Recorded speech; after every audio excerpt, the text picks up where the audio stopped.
১ মাসের বেশি হইল ম্যাডাম আমাকে বাহিরে নিয়ে যায় না। তো এটা বলাতে ম্যাডাম আমাকে আজকে রান্না-বান্না বন্ধ করে দিল। আর কোথায়, কোথায় গেলাম, কি, কি করলাম, দুপুরে কি খাইলাম সবকিছুই আজকের ভিডিওতে দেখাবো। আসসালামু আলাইকুম, কেমন আছেন সবাই? বিডি ওমান ব্লগার চ্যানেলে সবাইকে স্বাগতম। কেমন আছেন সবাই? তো চলে আসলাম আপনাদের মাঝে আরও একটা নতুন ভ্লগে। তো আজকের ভ্লগটা হচ্ছে দুপুর থেকে সকাল 10টার পর থেকে শুরু করছি। তো গতকালকে তো আমি ম্যাডামকে বলছিলাম যে আমি বাহিরে অনেক দিন ধরে যাই না, ওনার মেয়েকে বলছিলাম। তো এটা আগের ভিডিওতে একবার শেয়ার করছি, তো এই ভিডিওতেও করতেছি। তো এটা শুনে ম্যাডাম আজকে হচ্ছে আমাকে ছুটি দিল যে আজকে রান্না বান্না করতে হবে না, তো আজকে বাহির থেকে খাবার কিনে নিয়ে আসবে। তো সকালে একবার আমরা বাহিরে পার্কে গিয়ে নাস্তা করছিলাম, ওখানে নাস্তা কিনে ওখানে নাস্তা করে তারপরে হচ্ছে সকাল 10টার সময় আবার বাসায় নাস্তা করে যখন বাসায় আসছি আমরা, এসে আমি ঘরের সব কাজকর্ম করছি, ম্যাডামরা গোসল টোসল করে রেডি হয়ে তারপরে 9:30টার সময় আবার বাসা থেকে বের হইছি। তো আজকে বাসার থেকে বের হইছি আর ফয়সালকে আজকে নেয় নাই, ফয়সালকে ঘরের মধ্যে আটকায় রেখে গেছিল এসি ছাইরা, ও ঘরেই বসে ছিল। তো আমরা শুধু গেছি কারণ ফয়সালকে নিয়ে গেলে তো কোথাও নামতে পারবে না, এজন্য ওরা নিয়ে যায় নাই। তো ম্যাডাম আজকে হচ্ছে সুপার শপে আসছে, আসার পরে আমাকে বলতেছিল যে গাড়িতে বসে বলতেছিল যে আজকে দুপুরে রান্না করতে হবে না, ম্যাডামে খাবার অর্ডার দিছে বাহিরে। তো আমি আবার মুরগি ভিজাইছিলাম, ম্যাডামের এই কথা শুনে আমি আবার মুরগি বাসায় হচ্ছে ভিজাইছিলাম, ওইটা ফ্রিজে রাইখা দিয়া তারপরে গেছিলাম ম্যাডামদের সাথে বাহিরে। তো এখানে অনেক কিছু ম্যাডামরা কেনাকাটা করতেছিল, মানে যারা যেটা ওরা পছন্দ ওরা কেনাকাটা করতেছিল, আর আমাকেও কি কিনা দিল সেটাও আপনাদের সাথে শেয়ার করব। তো ম্যাডামে হচ্ছে রুটির আটা, তারপরে আটা মানে রুটি বানানোর জন্য আটা, তারপরে হচ্ছে ব্রাউন সুগার, অনেক কিছুই কিনছিল। আর ওরা যে চকলেট চিপস যা যা খায় এগুলো নিছিল, আর আমাকে আমার ম্যাডাম বলতেছিল যে আমি কি খাবো এখান থেকে চয়েস করে নিতে। এখন আমার তো এই হাবিজাবি জিনিস একটাও ভাল লাগে না, আমি কিছু নেই না। পরে আমার ম্যাডামের দেখে উনি হচ্ছে আমাকে 1 প্যাকেট চকলেট আমার জন্য নিছে। তো পরে বাসায় এসে এগুলো আবার আমাকে দিয়ে দিছে। তারপরে এখানে যে চকলেট, অনেক চকলেট আছে, এগুলো অনেক দামি চকলেট। যখন দেশে যাই আমি এগুলাই নিয়ে যাই, হচ্ছে এখান থেকে কি অন্য মার্কেট থেকে, সব মার্কেটেই পাওয়া যায়, তো আমি যে কোনো এক জায়গা থেকে আর কি নেই। তো ওরা কেনাকাটা করতেছিল ঘুরে ঘুরে, আমি ওদের পিছনে যে দেখেন ঝুড়ি, এই ঝুড়ি ভরা জিনিসপত্র আরও তো বাকি আছে এগুলো কিনবে। তো অনেক কিছুই নিতেছিল, তো আমি পিছন পিছন ঘুরতেছিলাম আর ম্যাডামে কেনাকাটা করতেছিল। আর এখানে হচ্ছে রান্নাঘরের সব জিনিসপত্র অনেক কিছু আছে। এই শপটাতে বেশি না, এটা হচ্ছে সুলতান মল। তো এখানে হচ্ছে সরকারি, এটা সরকারি সুপার শপ আর কি। তো এখান থেকে আমার ম্যাডাম এখন ইদানিং কেনাকাটা করে, আর আগে আরেকটা মানে সুপার মার্কেট ছিল ওখান থেকে কিনতো। আর এখানে দেখলাম বাংলাদেশে অনেক কিছুই দেখা যায়, দেখেন এটা গুড়ের প্যাকেট, গুড়। তো আমি আসলে জানতাম না যে এখানে বাংলাদেশে অনেক কিছু আছে, আসলে খুঁজলে এই দেশেও সব কিছু পাওয়া যায়, বাংলাদেশে সব কিছু। তো আমরা তো আসলে খুঁজি না, আমি যাই ম্যাডামদের সাথে, ওরা কেনাকাটা করে ওদের সাথে সাথে থাকি, তো আমি ওই রকম ভাবে নিজের জন্য কিছু খুঁজি না। এখন থেকে এখানে অনেক কিছু বাংলাদেশি পাওয়া যায়। আর সবচেয়ে বেশি ভালো লাগছে চিংড়ি মাছ, একটু পরে আপনাদেরকে দেখাবো যে অনেক বড় বড় চিংড়ি মাছ ছিল। আমি নেক্সট টাইমে যদি এই মার্কেটে আসি আমি টাকা নিয়ে আসবো, কারণ চিংড়ি মাছ আমি কিনে নিয়ে যাব। তো আজকে টাকার ব্যাগ আমি একবার নিয়ে আবার রেখে আসছি, সাথে করে নিয়ে নেয়। আমি জানতাম না যে এই মার্কেটে আসবো, আমি ভাবছি যে অন্য কোথাও যাইব, এই জন্য আমি ব্যাগটা নিয়ে আমি যদি হচ্ছে মার্কেটে না যায় তাইলে হুদাই ব্যাগ নিয়ে কি করবো, টানাটানি। আরও সাথে তো মোবাইল থাকেই, ভিডিও করার জন্য মোবাইল কিন্তু সব জায়গায় আমি নিয়ে যাই। আর এখানে আজকে ম্যাডাম নিয়ে আসছে আমাকে ভিডিও করার জন্যই, নাহলে ফয়সালকে একা বাসায় রাইখা কখনোই আমাকে নিয়ে আসতো না। যা অনেক দিন ধরে বের হই না, আরও গতকালকে বলছি এর জন্য নিয়ে আসছে। দেখেন চিংড়ি মাছগুলা, এখানে প্রতিটা মাছ হচ্ছে উপরে যে দাম লেখা ছিল।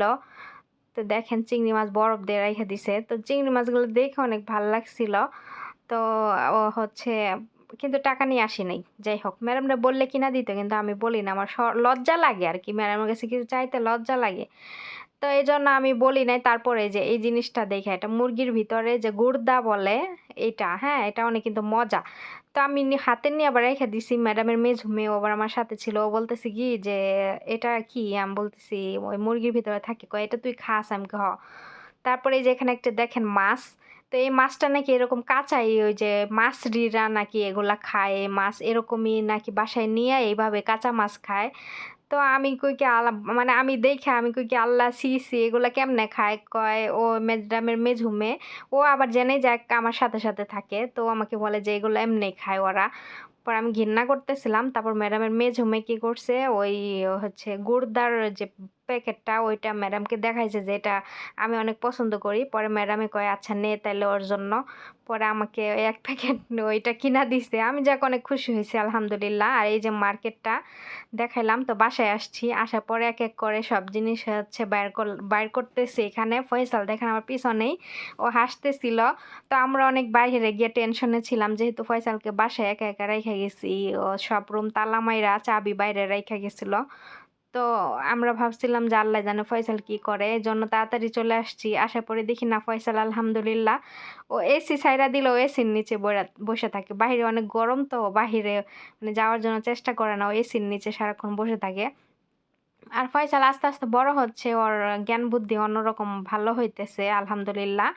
তো এজন্য ওর হচ্ছে বাসায় এসে আমার ম্যাডাম তো টেনশনে করতেছিল। আর আমার নিজেরও টেনশন হইতেছিল আল্লাহ জানে ও বাসায় কি করে। তো এখন দেখি না আইসা দেখি যে ও বাসায় কি সুন্দর এসির নিচে ও ড্রয়িং রুমে বইসা আছে। তো এখানে দেখেন তরমুজ মনে করেন এখন তো তরমুজের সিজন নাকি আমি সঠিক জানি না। এখানে ১২ মাসই তরমুজ পাওয়া যায়। তো দেখা যাচ্ছে তরমুজ কিনে আনলে কাটার পরে তরমুজ ভালো বের হয় না। এর জন্য হচ্ছে মানুষ কমপ্লেইন দেয় ওই মার্কেটের বিরুদ্ধে। এইজন্য কি করে ওরা এখন তরমুজ কাইটা দেয় ওখান থেকে চেক করে। যদি মাঝখান থেকে কাটার পরে যদি ভালো না বের হয় তাহলে আর ওইটা দেয় না। পরে মাঝখান থেকে তরমুজটা কেটে ওই বাঙালি একটা ভাইয়া আছে উনি আমাকে জিজ্ঞেস করতেছে যে দেখেন তো ঠিক আছে কিনা। পরে আমি কই না হ্যাঁ ঠিক আছে। পরে আমি আবার ম্যাডামের মেয়েকে দেখাইলাম যে দেখ ঠিক আছে কিনা। ও বলতেছে হ্যাঁ ঠিক আছে। তারপরে ওই যে ম্যাডামের মেয়ে আবার ও কি করছে পিছন দিয়ে আসতেছে হিজাব ছাড়া আর কি। পরে ওর বলতেছে যে আল্লাহ আমি হিজাব ছাড়ায় পড়ছি। আমি কাছে সমস্যা নাই তুই তো ছোট মানুষ সমস্যা নাই। পরে ও নিচে বসে পড়ছে। আমি কই কি ঠিক আছে তোরে দেখাম না সমস্যা নাই তুই করিস না। পরে কয় কি না সমস্যা নাই দেখাইলে কি হইছে কারণ আমি তো ছোট আমি তো বড় না। আমি কই হ আর আমি যখন রান্নাঘরে ভিডিও করি এখন না ম্যাডামের বড় মেয়ে এরা কেউ আসে না। জানে যে আমি ভিডিও করি এর জন্য ওরা বেশি রান্নাঘরে আসে না। তো মেজোটা আসছে পরে আমি বললাম তোর হচ্ছে ভিডিও আমি কি কাইটা দিমু? কয় না কাটার লাগবো না সমস্যা নাই। আমি তো বড় হই নাই অত আমি ছোটই সমস্যা নাই। কাটার লাগবো না। এইজন্য দিয়া দিলাম আর কি। তো এটা নিয়েও আবার অনেকে অনেক কথা কইতে পারেন যে ওদের ভিডিও দিছি হ্যান-ত্যান। ভাই ওদের অনুমতি নিয়ে ভিডিও দিছি। ওদের অনুমতি আছে দেখে। ঠিক আছে? আমি ওই ক্লিপটা কাইটা দিতে চাইছিলাম। পরে ওরে জিগাইছি। কয় না কাটার লাগবো না সমস্যা নাই। আমি তো তোর ভিডিও দেখি আমি দেহুমনি। পরে আমি কই আচ্ছা দেখিস। পরে এই দেখেন গুড়দার এই যে প্যাকেটটা এটা গুড়দা বলে কি না বলে আমি জানি না। আমরা কেউ জানলে কমেন্ট করবেন। তো এটা আমার কিনা দিছে আর এই যে ৩টা মুরগি এটা বিকেলের জন্য কিনছে। বিকালে আজকে মুরগি রান্না করবো। তো দুপুরে খাবার তো অর্ডার দিছেই আলহামদুলিল্লাহ সকাল থেকে আজকে অনেক ঘুরলাম। তারপরে এই যে বাঙ্গি অনেক কিছু নিয়ে আসছিল। তো এগুলো আমি বের করে শেয়ার করতেছিলাম। আমার ফয়সাল বারবার যাইতেছে আর আইতাছে যাইতেছে আর আইতাছে। মানে ও ভাবতেছে যে আমি কি ব্যাপারে এখন পর্যন্ত রান্না বান্না করি না কে দুপুরে রান্না বান্না। তো এজন্য ও খালি যাইতেছে আর আসতেছে। আর এই দেখেন সবকিছু এই যে বাইর করছি এখন জায়গায় গুছায় রাখমু রাইখা তারপরে হচ্ছে রুমে চলে যাবো। কারণ খাবার কিছুক্ষণের মধ্যেই পার্সেল দেয়া যাবে খাবারের রেস্টুরেন্ট থেকে। তো খাওয়া-দাওয়া করে তারপরে ঘুম দেবো। এই দেখেন খাবার অলরেডি চলে আসছে। ম্যাডামরা খাওয়া-দাওয়া করছে। আর এই যে এটা আমার খাবার রেখে দিছে বড় একটা শুকনা মরিচ। তো মরিচটা ঝাল ছিল না। আর ওই যে কাঁচা মরিচের এখানে একটা ভর্তা ওইটাও অনেক মজা ছিল। ঝাল ছিল আর খাসির মাংস। এই মাতামের মানে এই রেস্টুরেন্টের খাবারটা যে এত মজা আমার মাশাআল্লাহ। গত শুক্রবারও আনছিল আজকেও আমার ম্যাডাম অর্ডার করছে। তো অনেক মজা ছিল এই রেস্টুরেন্টের খাবার। তো ভিডিওটা এখানেই শেষ করতেছি। সবাই ভালো থাকবেন। আল্লাহ হাফেজ।